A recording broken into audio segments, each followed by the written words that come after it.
So today, Jesus is talking about this love that is right at the very heart of God.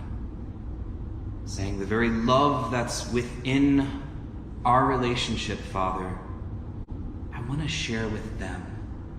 And the them are his disciples. But he also says, I'm praying for all of those who have not yet been born yet. So in this moment, this is actually what's happening in this altar scene right here of the Last Supper. This is Jesus' last time before he died to speak to his friends, his closest friends. And just imagine that. If you knew that you only had one more day to live, who would you spend that time with? What would you say? Do you see how if we knew that we only had that amount of time, we wouldn't just say things that are sort of superfluous or just common. We would want to just go all the way down to say, I want to say the most important things to the most important people in my life. And that's what Jesus is doing. And you're one of those most important people in his life. He thinks a lot about you. He thinks the world of you. And he is willing to die in this world so that you could be with him. And he wants to share this love with you. And I'd like to just take a moment and to think about that word love. Because in English, that word can mean a lot of different things. There can be pizza love. There can be romantic love. There can be, I love you and I die for you. And you can just use the same word for all of those things. And actually in Greek, the Greeks, they were scientists. You know how a lot of, when you look at different things in science, whether it's the periodic table of elements or whether it's the different animals and their scientific name, a lot of times it's done in Greek, like dinosaur, terrible lizard.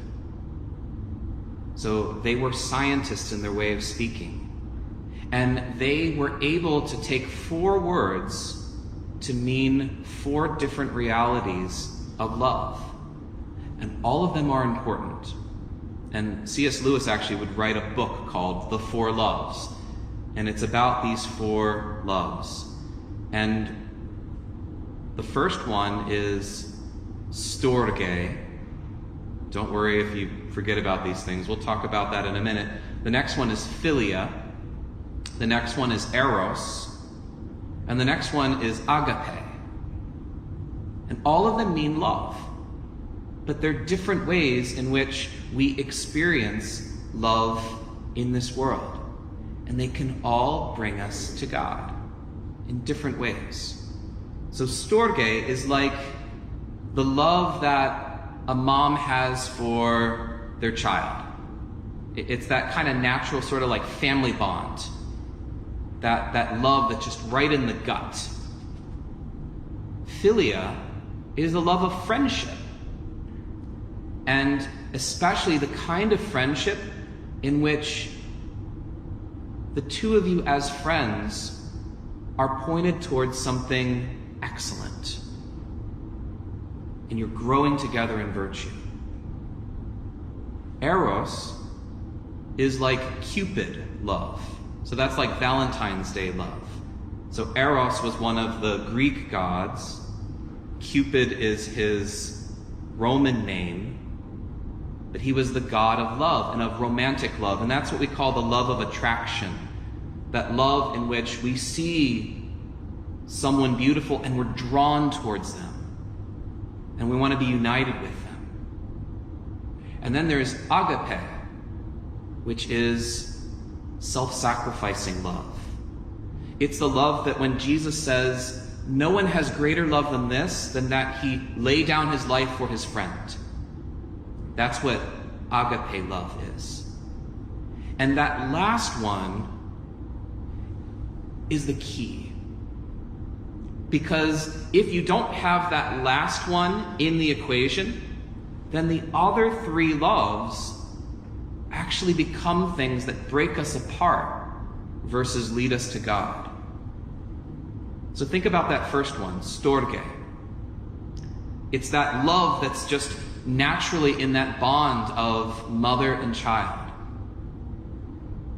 But if there isn't that call of sacrifice, of self-sacrifice, then there could be something that gets kind of unhealthy in a sense, where the mom, in a sense, like lives their life through their child, versus the sense of, I'm laying down my life for my child.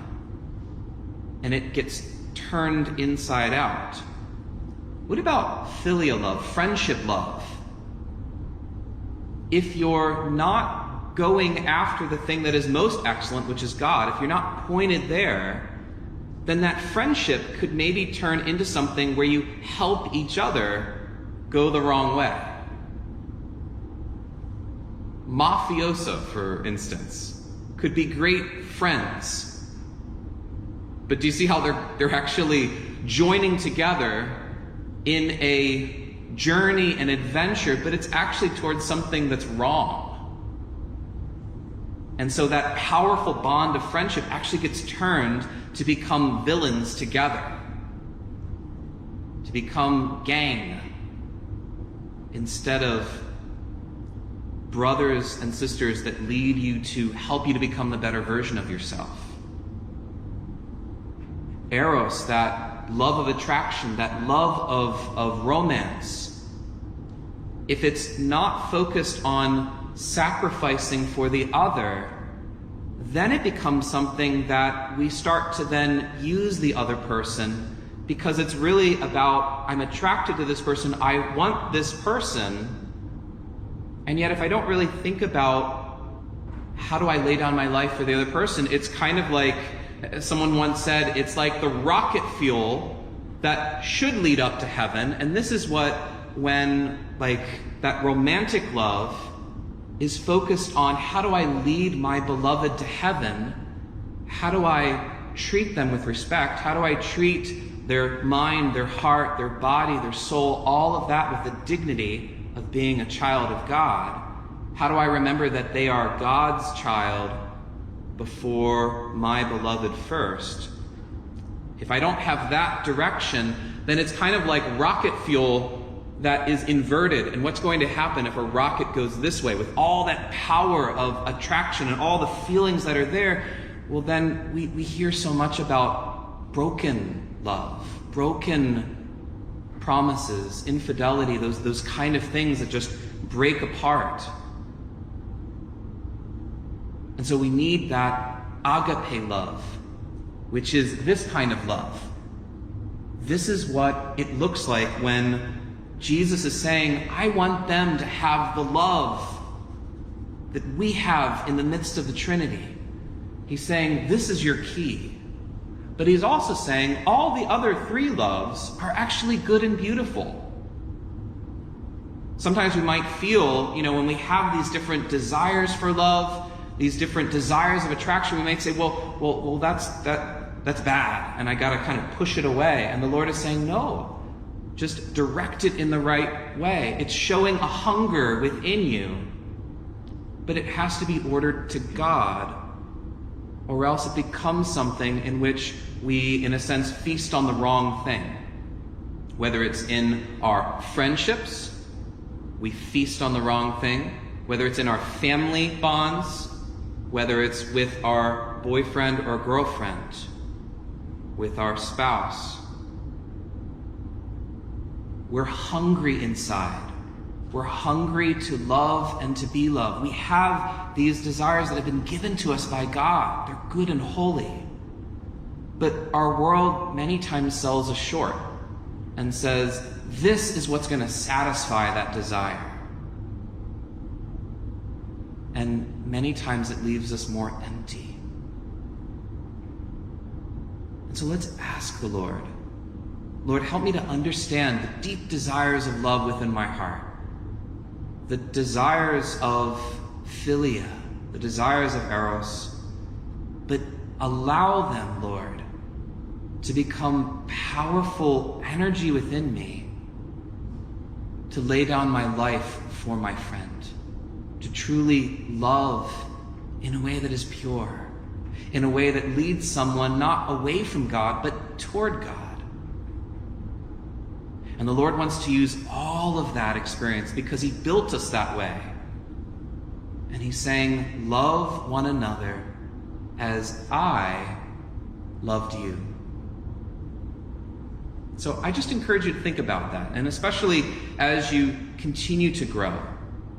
And you're going to have these opportunities of using the gift of philia, the gift of storge, and the gift of eros.